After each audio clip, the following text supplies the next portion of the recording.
गौरी गर्जेचं प्रकरण गंभीर आहे. तिने आत्महत्या केली का तिची हत्या झाली याची सखोल चौकशी पोलिसांनी केली पाहिजे. पीडित कुटुंबाने आमच्या लेकीला मारून टाकलं असं आरोपीवरती आरोप केलेले आहेत.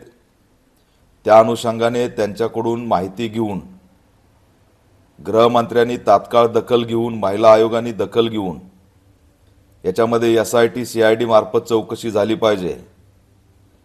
पुढाऱ्याचा PA म्हणून जर पाठीशी घालण्याचा प्रयत्न केला तर हे दुर्दैवी असेल. महाराष्ट्रात चिमुरड्या असतील, मुली असतील, महिला असतील, कुणीही सुरक्षित नाही. घरातल्या महिला सुरक्षित नाहीत, रस्त्यावर फिरणाऱ्या मुली सुरक्षित नाहीत. राज्यामध्ये कायदा व सुव्यवस्था राहिलेला नाही. ही बाब गंभीर आहे. डोंगराळेचं प्रकरण ताजं असताना गौरी गर्जेचं प्रकरण सुद्धा समोर येतं आहे. या आरोपीचा मोबाईल ताब्यात घेऊन त्याचे VDR CDR चॅटिंग विटिंग सगळं तपासून त्याच्यावरती कारवाई करावी. ऑल इंडिया पॅंथर सेना या घटनेचा निषेध करत असून गृहमंत्र्यांनी या प्रकरणाची तात्काळ दखल घ्यावी अशी मागणी करत आहे.